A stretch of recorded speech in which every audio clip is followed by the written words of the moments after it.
Hello बच्चों, आप लोग कैसे हैं? आई होप आप लोग बहुत ही अच्छे होंगे। चलिए भाई, आज हम लोग पढ़ेंगे प्रत्यावर्ती धारा। प्रत्यावर्ती धारा हम लोग पढ़ेंगे। प्रत्यावर्ती धारा बेटा, आज का हम लोग जो टॉपिक है वो प्रत्यावर्ती धारा है, एसी। तो हम लोग समझते हैं, देखिए अभी तक हम लोग जो भी पढ़े थे, मतलब जैसे इसमें दिश धारा पढ़े थे, आज हम लोग डीसी के बारे में पढ़े थे, आज हम लोग एसी के बारे में पढ़ेंगे। तो प्रत्यावर्ती धारा है क्या भाई? प्रत्यावर्ती धारा जिसे हम लोग शॉर्टकट में अल्टरनेटिव करंट एसी भी बोलते हैं। ये क्या होती है? ये ऐसी धारा होती है जिसमें, चलिए हेडिंग लगाते हैं, प्रत्यावर्ती विद्युत वाहक बल। विद्युत वाहक बल क्या होता है भाई? एकांक आवेश को सेल सहित पूरे परिपथ में प्रवाहित करने में जो कार्य करना पड़ता है उसी को हम लोग कहते हैं विद्युत वाहक बल। भाई ई बराबर फार्मूला होता है आपका W/Q। अगर हम लोग Q को मान लेते हैं एकांक, एक कूलाम मान लेते हैं, तो E बराबर होता है W। ठीक है, तो इसी चीज को हम लोग कहते हैं विद्युत वाहक बल। मतलब एकांक, देखो Q का मान 1 है तो हम कहेंगे एकांक आवेश को सेल सहित पूरे परिपथ में प्रवाहित करने में किए गए कार्य को ही सेल का विद्युत वाहक बल कहते हैं। इसी को बात ज्ञात करना। देखो अभी तक आप लोग इसे पढ़े थे, लेकिन आप लोग इंडक्टिव इफेक्ट मतलब इंडक्टेंस में पढ़े थे आप लोग। उसमें क्या किए थे? इस कैपिटल ई को जो है स्मॉल ई रखा गया था। मतलब विद्युत वाहक बल को, प्रेरित विद्युत वाहक बल को स्मॉल ई से डिनोट करते हैं। तो आपको याद रखना है कि ई का मतलब भी विद्युत वाहक बल ही होता है, लेकिन इसे हम लोग प्रेरित विद्युत वाहक बल कहते हैं। ठीक, अब यही कॉन्सेप्ट केवल हमको लेकर चलना है, यही कॉन्सेप्ट लेकर चलना है। हम मान ले रहे हैं हमारे पास एक समान जो है यूनिफॉर्मली एक इलेक्ट्रिक फील्ड है, नहीं मैग्नेटिक फील्ड है। ठीक, और इसमें जो है कोई जो है कुंडली जो है आयताकार कुंडली इस फॉर्मेट में रखी हुई है। हम उसका क्रॉस सेक्शन ले रहे हैं, मतलब अनुप्रस्थ उसके भाग को ले रहे हैं। मान लिए ये कुंडली है, और ये भी मान ले रहे हैं कि ये चुंबकीय क्षेत्र से थीटा कोण पे रखी गई है। ये चुंबकीय क्षेत्र है आपका बी वेक्टर। तो भाई कुंडली है, तो अगर कुंडली को घुमाएंगे तो फ्लक्स में परिवर्तन होगा। अच्छा, अगर इससे गुजरने वाले फ्लक्स की मात्रा की बात करें तो जो फ्लक्स की मात्रा होगी वो होती है फाई बी बराबर बी वेक्टर डॉट क्या होती है? A vector. आप लोगों ने पढ़ाई था B vector dot A vector. भाई A vector dot B vector का तो आप लोगों ने फार्मूला भी पढ़ा है, दो सदिशों का अदिश गुणा क्या होता है? A vector dot B vector बराबर होता है A B cos theta. Similarly वही सूत्र इसमें भी लगा देंगे, फाई बी बराबर हो जाएगा बी ए कॉस थीटा हो जाएगा। बिल्कुल हो जाएगा भाई, देखो वही फार्मूला लगाए हैं इसमें।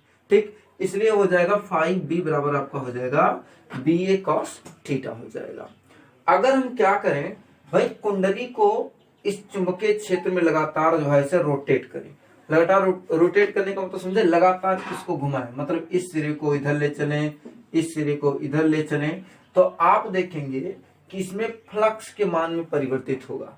फ्लक्स के मान में क्या होगा भाई? परिवर्तित होगा। फ्लक्स आप लोग जानते हैं ना, किसी बंद फ्लक्स से, किसी बंद पृष्ठ से गुजरने वाली बल रेखाओं की संख्या ही उसकी फ्लक्स की माप होती है। ठीक है, तो ये बार बार रोटेट करेगा ऐसे, तो इसमें से संख्याओं में परिवर्तन होगा। बल रेखाओं की संख्या में देखो, अभी 2 बल रेखा गुजर रही है, जब ऐसे घुमाएंगे तो एक को नहीं गुजरेगी, फिर ऐसे घुमाएंगे तो फिर आपका 2 ही बल रेखा गुजरेगी ना। तो इसमें बल मतलब ये हो गया कि फ्लक्स की संख्या में परिवर्तन होगा। तो परिवर्तन है तो भाई फाई भी तो हमने केवल एट टाइम पे मान निकाल लिया है। ठीक, तो क्यों ना हम इसका परिवर्तन निकालें, तो इसका टी के सापेक्ष अवकलन करेंगे। तो लिखेंगे दोनों पक्षों का टी के सापेक्ष क्या अवकलन करने पर, दोनों पक्षों का टी के सापेक्ष क्या करने पर? अवकलन करने पर आ जाएगा D D T of phi B बराबर हो जाएगा D D T of B A cos theta. D D T of B A क्या हो गया? Cos theta. भाई हमने टी के सापेक्ष दोनों पक्षों का क्या कर लिया है? अवकलन। ठीक, दिखाई नहीं दे रहा है? ठीक, देखो दोनों पक्षों का हम टी के सापेक्ष क्या करेंगे भाई? अवकलन करेंगे। दिख रहा है? बोलिए भाई, दिख रहा है? टी के सापेक्ष इसका कर लेंगे अवकलन। ठीक, हमने टी के सापेक्ष कर लिया है अवकलन, तो अब क्या हो जाएगा D D T of phi B equal to d D T of क्या था बी ए कॉस थीटा। क्योंकि आप लोग जानते ना, जब ये रोटेट करेगा, ये फ्लक्स ऐसे जो है फलक रखा हुआ है अपने स्थान पे, जब ऐसे घूमेगा ना तो कहने मतलब कोणीय वेग से गति करेगा। तो ये हो गया कोणीय वेग। क्योंकि कोणीय वेग बराबर होता है थीटा अपान टी, तो हम इसी चीज को ऐसे भी लिख सकते हैं कि थीटा बराबर ओमेगा इंटू टी। लिख सकते हैं नहीं भाई, थीटा बराबर क्या होगा ओमेगा इंटू टी। बिल्कुल जी हाँ, यही होगा भाई, मान रख देंगे इसमें। अब हम क्या करेंगे, इसको लिख सकते, देखो फाइव बी का अवकलन d five B upon D T बराबर यहां आ जाएगा D D T of B A cos theta, और कास थीटा का मान है ओमेगा इंटू टी। देखिए अगर यहाँ टी लिखे हैं तो हमें अवकलन भी टी वाले टर्म का करना है। बाकी जो ए बी या जो बी ए है यह है आपका कांस्टेंट है, इसको ले लेंगे आगे। ठीक, सॉरी, यहाँ डी टी लिखेंगे, इसको ले लेंगे आगे। तो आ जाएगा D five B upon D T बराबर बी ए कांस्टेंट है, और करेंगे इसका अवकलन D D T of cos omega into T. D five B इसका जब हम लोग करेंगे अवकलन तो आ जाएगा D five B upon D T equal to क्या, D T equal to B A. और देखो कास थीटा का अवकलन होता है माइनस साइन थीटा, ये हो जाएगा minus sign omega into T, और ओमेगा इंटू टी का करेंगे तो ओमेगा। ये तो रूल है भाई, सभी लोग जानते हैं। इसका गुणा कराएंगे तो आ जाएगा D five B upon D T बराबर क्या आ जाएगा, D five B upon D T बराबर आ जाएगा माइनस बी ए, और ओमेगा साथ में आ जाएगा साइन ओमेगा इंटू टी। जी हाँ, बताओ समझ में आया मेरे भाई, समझ में आया आप लोगों को? इतना आ जाएगा। इसे मान लेते हैं इक्वेशन नंबर फर्स्ट। आप फैराडे का नियम पढ़े हैं। फैराडे के नियम में क्या बताया गया है? फैराडे के नियम में ये बताया गया है कि प्रेरित विद्युत वाहक बल फ्लक्स परिवर्तन की ऋणात्मक दर के बराबर होता है। भाई प्रेरित विद्युत वाहक बल E बराबर होता है minus D five B upon D T. प्रेरित विद्युत वाहक बल फ्लक्स परिवर्तन की ऋणात्मक दर के क्या होता है, बराबर होता है। हम यही मान उठा के इसमें रख देंगे, तो समीकरण 1 से ये मान रखेंगे, समीकरण 1 से तो आ जाएगा E बराबर minus minus minus plus B A into omega, साथ में आ जाएगा साइन ओमेगा इंटू टी। ये D five B upon D T का मान है, यहां से रखे हैं। ठीक, इतना हो गया। चूंकि मान लो, चूंकि यदि क्या हो कि कुंडली में n फेरे हो, n फेरे, यदि कुंडली में मान लो n फेरे हो, जैसे एक फेरे होंगे तो एक फेरे में E बराबर B A omega into sine omega into T होगा। ठीक है, तो कुंडली में मान लो n फेरे होंगे तो इसका हम लोग n टाइम करेंगे, n गुना करेंगे इसका, तो आ जाएगा E बराबर N B A into omega, साथ में साइन ओमेगा इंटू टी। तो डी ई बराबर आ जाएगा N B A into omega, साथ में आ जाएगा साइन ओमेगा इंटू टी। ये हो गया भाई। आपको ये बात समझ में आई मेरे भाई? इसको मान लेंगे इक्वेशन नंबर, दिख रहा है आप लोगों को? दिख रहा है मेरे भाई? इसको मान लेंगे इक्वेशन नंबर 2। ये बात समझ में आई? देखो इसमें कुछ क्या नहीं गया है, एक कुंडली थी और वो चुंबकीय क्षेत्र से थीटा एंगल पे रखी गई थी, तो उसमें फ्लक्स जो से परिबद्ध फ्लक्स होगा वो होगा फाइव बी बराबर B vector dot A vector. और आप लोग तो पढ़े ही हैं भाई, A vector dot B vector होता है ए बी कास थीटा। हम क्या करेंगे, यही रूल लगा देंगे इसमें, तो फाइव बी बराबर बी ए कास थीटा हो जाएगा। भाई जब तक फ्लक्स मतलब जब कुंडली को इसको रोटेट करेंगे, इसको ऐसे कोणीय वेग से घुमाओगे, इसको कहने मतलब इसको आप इस अक्ष के अंदिश कोणीय वेग से जब इसको घुमाओगे ऐसे ओमेगा वेग से, कोणीय वेग से घुमाओगे इसे, तो हम क्या करेंगे, फ्लक्स में देखेंगे परिवर्तन होगा, तभी तो प्रेरित विद्युत वाहक बल उत्पन्न होगा ना। इसलिए हम क्या करेंगे, इसके परिवर्तन की दर निकालेंगे, मतलब फ्लक्स परिवर्तन की दर। तो दोनों पक्षों का टी के सापेक्ष क्या करने पर अवकलन कर लेंगे, तो आ जाएगा D D T of phi B equal to d D T of B cos theta. भाई चूंकि हमको पढ़े हैं वृत्तिगत में, हम लोग पढ़ चुके हैं कि ओमेगा बराबर होता है थीटा पान टी, जिसे हम लोग कोणीय वेग कहते हैं। कोणीय वेग बराबर होता है कोणीय विस्थापन बटे समांतराल तिरछा अगर गुणा कराएंगे तो थीटा बराबर क्या ओमेगा इंटू टी नहीं होगा क्या। हम क्या करेंगे, थीटा का ये मान उठा के यहाँ पे रख देंगे। अब d five B upon D T equal to d D T of B A cos theta, theta का मान ये रखेंगे कास ओमेगा इंटू क्या आ जाएगा T, cos omega into T आ गया। D five B upon D T बराबर आ जाएगा बी ए। देखो यहाँ अगर डी बाई डी टी लगा है तो इसका मतलब आपको अवकलन जो करना है टी वाले टर्म का करना है, बाकी जो बी और ए है वो कांस्टेंट है, इसको ले लेंगे आगे। तो बी ए आगे ले लिए और अवकलन करेंगे d D T of cos omega into t का।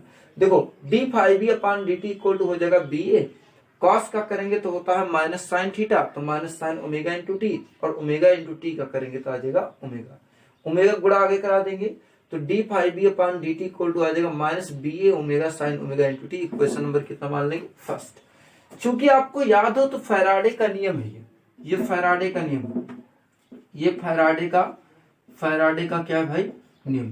तो फैराडे का नियम है, तो फैराडे के नियम से हम बताए थे आपको फ्लक्स परिवर्तन की ऋणात्मक दर विद्युत वाहक बल के बराबर होती है, प्रेरित विद्युत वाहक बल के बराबर होती है। ई बराबर minus D five B upon D T, और D five B upon D T मान ये है तो यही मान इसमें रख दो। अब आ जाएगा समीकरण एक से क्या, ई बराबर माइनस भाई ये माइनस और ये भी minus, minus minus plus B A omega sine omega into T आ जाएगा। यदि मान लो कुंडली में n फेरे, भाई एक फेरे होंगे तो एक कुंडली, एक फेरे में इतनी प्रेरित विद्युत वाहक बल। जब कुंडली में n फेरे होंगे तो इसका n टाइम हो जाएगा, इसका n टाइम करेंगे तो ई बराबर हो जाएगा एन बी ए साथ में omega sine omega into T. Equation number इसको मान लेंगे हम लोग सेकंड। बात समझ में आई मेरे भाई, बात समझ में आई? ठीक, चलिए अब हम चलते हैं इसके अगले स्टेप में। ठीक, अगले स्टेप में चलते हैं भाई। चलिए बच्चों इसके आगे देखते हैं। हम अभी निकाले थे ई बराबर N B A into omega sine omega into T. Equation number इसको मान लेते थे सेकंड, इसलिए सेकंड हो गया। देखिए अगर मान लीजिए हमें ई जो है, ई को पहली बात समझ लो क्या कहते हैं। ई को हम लोग प्रेरित विद्युत वाहक बल कहते हैं। ई को हम लोग क्या कहेंगे भाई, प्रेरित विद्युत वाहक बल कहते हैं। चलो बच्चों इसके आगे देखते हैं हम लोग। ई बराबर N B A into omega, साथ में बताया था आपको साइन ओमेगा इंटू टी। ई को हम लोग क्या कहते हैं, ई को कहते हैं प्रेरित विद्युत वाहक बल। एन को नंबर ऑफ कॉइल्स कहते हैं, जिसे कहते हैं फेरों की संख्या, और बी को चुंबकीय क्षेत्र की तीव्रता, ए को हम लोग कहते हैं मतलब उसका आयताकार कुंडली का क्षेत्रफल है, और ओमेगा को कोणीय वेग कहते हैं। ओमेगा को हम लोग क्या कहते हैं, कोणीय वेग। क्योंकि मान लो आपको अगर विद्युत वाहक बल का अधिकतम मान निकालना है तो ओमेगा इंटू टी का मान 90 डिग्री हो। यदि मान लो ओमेगा इंटू टी का मान 90 डिग्री हो तब क्या होगा, देखो भाई sine omega into t, sine 90 degree का मान सबसे ज्यादा होता है, सबसे ज्यादा होता है। तो यहाँ पे क्या होगा, विद्युत वाहक बल भी सबसे ज्यादा होगी। हम मान ले विद्युत वाहक बल हो गया ई नॉट, तो रखेंगे इसमें तो ई बराबर, ये ई बदल के हो गया ई नॉट में, ई नॉट बराबर एन बी ए, साथ में आ गया omega sine omega into t, sine 90 degree हो गया। तो ई नॉट बराबर हो गया आपका एन बी ए, साथ में ओमेगा साइन 90 डिग्री का मान 1, तो ई नॉट बराबर हो जाएगा आपका एन बी ए इंटू साथ में क्या हो गया ओमेगा हो गया। ई बराबर, ई नॉट बराबर हो गया आपका एन बी ए, साथ में क्या आ गया ओमेगा। बात समझ में आई मेरे भाई, बात समझ में आई आपको। ई नॉट बराबर हो गया आपका N B A into omega. अब ई नॉट का मान हम लोग यहाँ रख सकते हैं, लिख सकते हैं समीकरण 3 2 में ई नॉट का मान यहाँ रखो आप, तो ई बराबर ई नॉट, ये देखो इतनी वैल्यू जो है आपकी ई नॉट में चली गई, ई बराबर ई नॉट और साथ में आ गया साइन ओमेगा इंटू टी। देखो ये भाई प्रत्यावर्ती विद्युत वाहक बल है और ये इसका व्यापक व्यंजक है, ये इसका व्यापक क्या है भाई व्यंजक है। ई बराबर ई नॉट और साथ में होगा साइन ओमेगा इंटू टी का, ई बराबर ई नॉट और साथ में होगा भाई साइन ओमेगा इंटू टी का। ई बराबर ई नॉट, ई को हम लोग कहते हैं प्रेरित विद्युत वाहक बल और ई नॉट को हम लोग कहेंगे प्रेरित विद्युत वाहक बल का शिखर मान और साइन ओमेगा इंटू टी। देखो इसका आप ग्राफ खींचना है। मान लीजिए अगर कोई कह दे कि भाई ये कैसे समय के साथ जो है बढ़ती और घटती है, तो इसका अगर ग्राफ खींचना है तो हम लोग ओमेगा टी का मान क्या करेंगे, बदल के रखते हैं। सबसे सबसे पहले ओमेगा इंटू टी का मान जब मान लीजिए 0 होगी, मतलब ये हो गया कि कुंडली जो है कुंडली जो है वो चुंबकीय क्षेत्र के समांतर है, मतलब इस तरीके से। तब ओमेगा इंटू टी का मान 0, तो आप देखोगे E बराबर E naught sine omega into t sine 0, तो E बराबर क्या हो जाएगा 0। तब आपका प्रेरित विद्युत वाहक बल भी क्या होगा 0 होगा। दूसरी कंडीशन, मान लीजिए ओमेगा इंटू टी का मान आपका हो जाए पाई बाई 2 90 डिग्री, तो आप देखोगे E बराबर E नॉट, E बराबर होगा आपका E नॉट। इसी समीकरण से निकाल रहे हैं भाई, साइन 90 डिग्री का मान 1 होगा ना, इसीलिए। तीसरी कंडीशन क्या हो जाए, यदि ओमेगा इंटू टी बराबर मतलब पाई हो जाए, मतलब 0 90 फिर आपका हो जाए 180, मतलब पाई हो जाए, तो आप देखोगे E बराबर E not into sine pi, और साइन पाई का मान क्या होता है 0 होता है भाई। तो E बराबर आप देखोगे क्या मिलेगा आपको 0 मिलेगा। ठीक, अगर क्या हो जाए कि चौथी कंडीशन में ओमेगा इंटू टी का मान आपका हो जाए 3 पाई बाई 2, तो आप देखोगे E का मान आपको मिलेगा माइनस E नॉट। अरे भाई निकाल लेना, साइन 3 पाई बाई 2 मतलब 270 डिग्री का मान -1 होता है, -1 का गुणा E नॉट से कराओगे तो माइनस E नॉट ही मिलेगा ना, ये मिल जाएगा। अगर पांचवी कंडीशन में ओमेगा इंटू टी का मान हम रखे हैं 2 पाई 360, तो आप देखोगे वापस E का मान क्या होगा 0 होगा, वापस आपको E का मान क्या मिलेगा 0 मिलेगा। भाई अगर इसका ग्राफ हम लोग खींचते, मान लो ये तुम्हारा थीटा है, ठीक, घूमने के सापेक्ष है, और यहाँ पे वैल्यू मान लो तुम्हारा अधिकतम मान है E नॉट प्लस में, और यहाँ पे जो है वैल्यू न्यूनतम मान है आपका, ये आपका क्या हो जाएगा माइनस E नॉट। ठीक, और यहाँ पे हम दर्शा दे रहे हैं आपका, यहाँ पे कोणीय वेग 0, यहाँ पे पाई बाई 2, यहाँ पे आपका है पाई, फिर यहाँ पे है आपका 3 पाई बाई 2, यहाँ पे है 2 पाई। तो आप देखो 0 पे जब कोण 0 है, ये 0 है, तो आप देखो विद्युत वाहक बल भी 0, तब हम यहाँ है। जब कोण बढ़ के होकर के हो गया पाई बाई 2, तो आप देखो कोण यहाँ से बढ़ करके यहाँ आ गया। ठीक, कोण यहाँ से बढ़ करके यहाँ, मतलब अधिकतम मान हो गया। लेकिन जब आप देखो फिर से पाई हो गया, तो फिर से जो है आप देखो E नॉट पे आ गए, मतलब जो धारा का मतलब प्रेरित विद्युत वाहक बल हो गया वापस हो गया 0। जब 0 था कोण, तब विद्युत वाहक बल 0, यहाँ था 0। जब हमने उसी को बढ़ा के किया पाई बाई 2, तो विद्युत वाहक बल हो गया E नॉट, पाई बाई 2 किया तो विद्युत वाहक बल यहाँ अधिकतम पहुंच गया। और जब पाई के तो 0 हो गया, तो यहाँ आ गया। अब जब देखोगे 3 पाई बाई 2 270 करेंगे तो E का मान E नॉट हो गया, मतलब यहाँ कहीं आएगा, ग्राफ ऐसे नीचे जाएगा इस तरीके से। और जब हम 2 पाई करेंगे तो E का मान 0, जब वास्तव में फिर से 2 पाई करेंगे तो E का मान वापस तो फिर से क्या हो जाएगा आपका 0। अब देखो लगातार धारा बदल रही है कि नहीं बदल रही, लगातार धारा विद रिस्पेक्ट टू टाइम बदल रही है ना, और इसी को हम लोग कहते हैं प्रेरित विद्युत वाहक बल। और ये प्रत्यावर्ती धारा के लिए है, तो प्रत्यावर्ती का प्रेरित विद्युत वाहक क्या है, प्रेरित विद्युत वाहक बल का ग्राफी निरूपण है। और यहाँ पर जो अधिकतम विस्थापन हुआ, इस पर जो मतलब विद्युत वाहक बल का मान होता है, उसे हम लोग कहते हैं प्रेरित विद्युत वाहक बल, प्रेरित विद्युत वाहक क्या बल, प्रेरित विद्युत वाहक बल। और ये इसका पीक वैल्यू कहलाता है बेटा, क्या कहलाता है पीक वैल्यू। और ये आपका हो गया वैल्यू जिसे हम लोग गर्तमान, श्रृंगमान और गर्तमान का। ठीक है, बात समझ में आई भाई। तो बच्चों हम लोगों ने ये सीखा कि धारा आज किस टर्म में बदलती है, मतलब एक बार 0 से अधिकतम होती है, फिर आप देखेंगे कि फिर जो है अधिकतम से फिर 0 होती है, फिर 0 से न्यूनतम होती है, मतलब जितना उधर बढ़ी रहती है उतना इधर घटती है, फिर न्यूनतम से फिर 0 होती है। मतलब ये कह सकते हैं कि अगर कॉइल अपने एक चक्कर पूरा घूमे कॉइल, तो अगर पहले चक्कर में +10 वोल्ट दिया तो अगले चक्कर में वो -10 वोल्ट ले भी लेगी, तो टोटल वोल्ट जो होगा आपका 0 होगा। मतलब ये कह सकते हैं कि प्रत्यावर्ती धारा में प्राप्त कुल विद्युत वाहक बल जो होता है ना वो 0 होता है। और इसको बेटा हम लोग 1 साइकिल बोलते हैं। 1 साइकिल मतलब हो गया जब 0 से अधिकतम, अधिकतम से फिर 0, फिर न्यूनतम हो जाए, फिर 0 हो जाए, तो उसे हम बोलते हैं 1 साइकिल, एक चक्र बोलते हैं, एक चक्र बोलते हैं।